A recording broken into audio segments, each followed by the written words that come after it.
The Poem of the Man God, the second year of the public life. Chapter 161. The grandson of Eli, a Pharisee of Capernaum, is cured. 11th of May, 1945. Jesus is about to arrive in Capernaum by boat. The sun is almost setting, and the lake is sparkling with red and yellow hues. While the two boats are maneuvering to draw near the coast, John says, "I will go to the fountain and bring you some water for your thirst." "The water is good here," exclaims Andrew. "Yes, it is good, and your love makes it even better for me." "I will take the fish home. The women will prepare them for supper. After, will you speak to us and to them?" "Yes, Peter, I will." "It is more pleasant now to come back home. Heretofore, we looked like so many nomads. But now, with the women, there is more order, more love. And then, when I see your mother, I no longer feel tired. I don't know." Jesus smiles and is quiet. The boat grounds on the shining shore. John and Andrew, who are wearing short undertunics, jump into the water, and with the help of some young men, they beach the boat and place aboard as a wharf. Jesus is the first to come off, and he waits until the second boat is beached, in order to be together with all his disciples. Then, walking with slow steps, they go towards the fountain, a natural fountain of spring water that wells up just outside the village and plentiful, cold and silvery, runs into a stone basin. The water is so limpid that it induces people to drink it. John, who has run ahead with an amphora, is already back, and he hands the dripping pitcher to Jesus, who has a long drink. "How thirsty you are, my master, and I foolishly did not get any water." "It does not matter, John, it is all over." And he caresses him. They are about to come back when they see Simon Peter arrive, running as fast as he can. He had gone home to take the fish. "Master! Master!" he shouts, panting. "The village is in turmoil, because the only grandchild of Eli, the Pharisee, is about to die from a snake bite. He had gone with the old man, and against his mother's wishes, to the olive grove. Eli was overseeing some work while the child was playing near the roots of an old olive tree. He put his hand into a hole, hoping to find a lizard, and he found a snake. The old man seems to have become distraught. The child's mother, who incidentally hates her father-in-law, quite rightly as it happens, is accusing him of being a murderer. The boy is getting colder and colder every moment. Although relatives, they do not love one another, and they could not have been more closely related. Family grudge is never a good thing. Well, master, I say that the snakes did not love the snake, Eli, and they have killed the little snake. I am sorry that he saw me, and he shouted after me, 'Is the master there?' And I am sorry for the little one. He was a nice boy, and it is not his fault that he was the grandson of a Pharisee." "Of course it is not his fault." They walk towards the village, and they see a crowd of people, shouting and weeping, coming towards them, with the elderly Eli in front of them. "He has found us! Let us go back!" "Why? That old man is suffering." "That old man hates you, remember that? He is one of your first and fiercest accusers at the temple." "I remember that I am mercy." Old Eli, unkempt and upset, with untidy garments, runs towards Jesus, his arms outstretched, and drops at his feet, shouting, "Mercy, mercy, forgive me. Do not avenge yourself on an innocent boy for my harshness. You are the only one who can save him. God, your Father, has brought you here. I believe in you. I venerate you. I love you. Forgive me. I have been unfair, a liar, but I have been punished. These hours all alone, serve as a punishment. Help me! It is the boy, the only son of my dead son, and she is accusing me of killing him. And he weeps, striking his head on the ground rhythmically.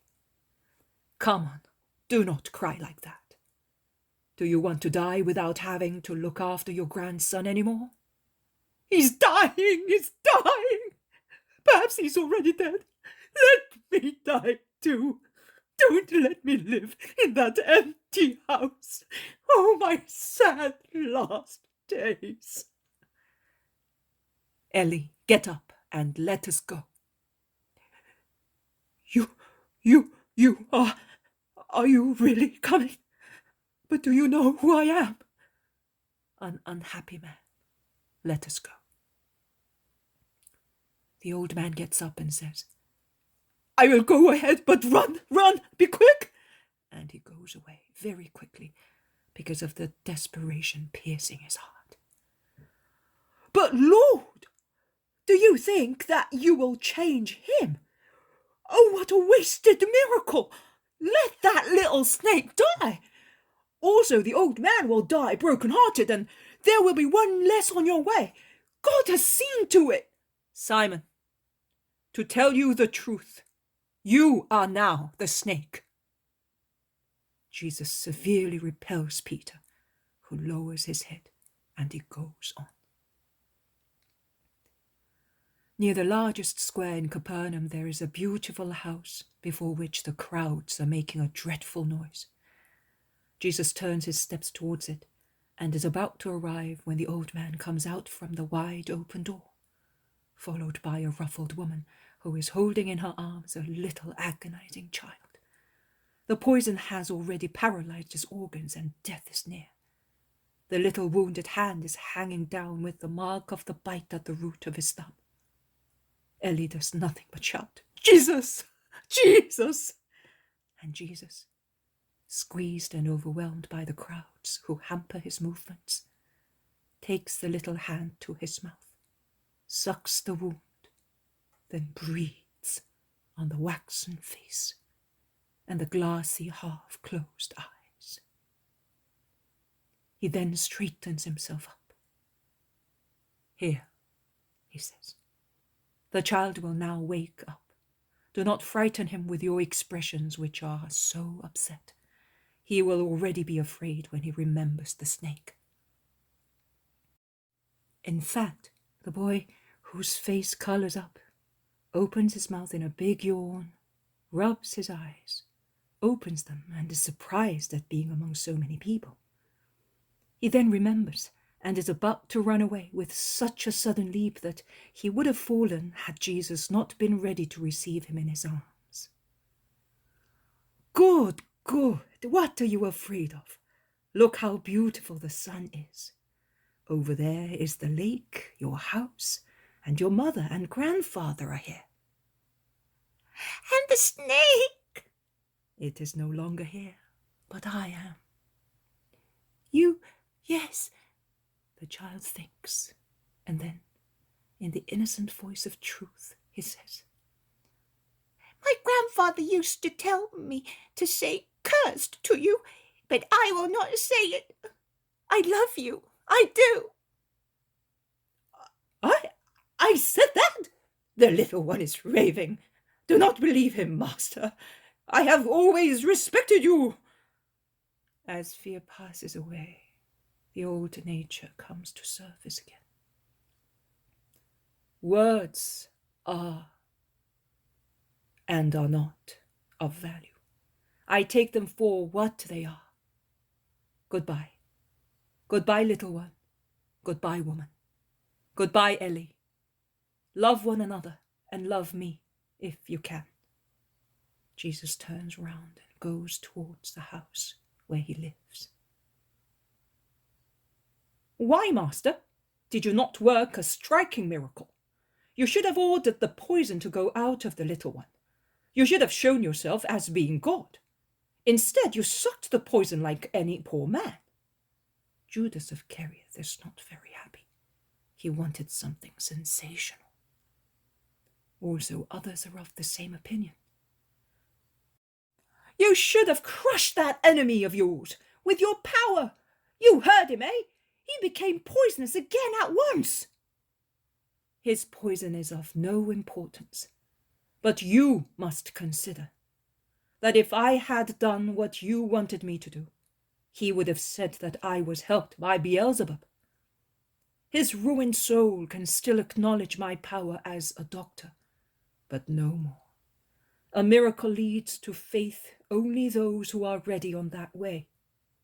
But in those without humility, faith always proves that there is humility in a soul. It leads to blasphemy. It is better, therefore, to avoid that danger by having recourse to forms of human appearance. The incurable misery is the misery of the incredulous. No means will eliminate it, because no miracle induces them to believe or to be good. It does not matter. I fulfill my task. They follow their ill fate. Why did you do it then? Because I am goodness, and because no one may say that I was vindictive with my enemies and provocative with my provokers. I am heaping coal on their heads, and they are handing it to me, that I may heap it. Be good, Judas of Simon. Endeavor not to behave as they do. And that is all. Let us go to my mother. She will be happy to hear that I cured the child.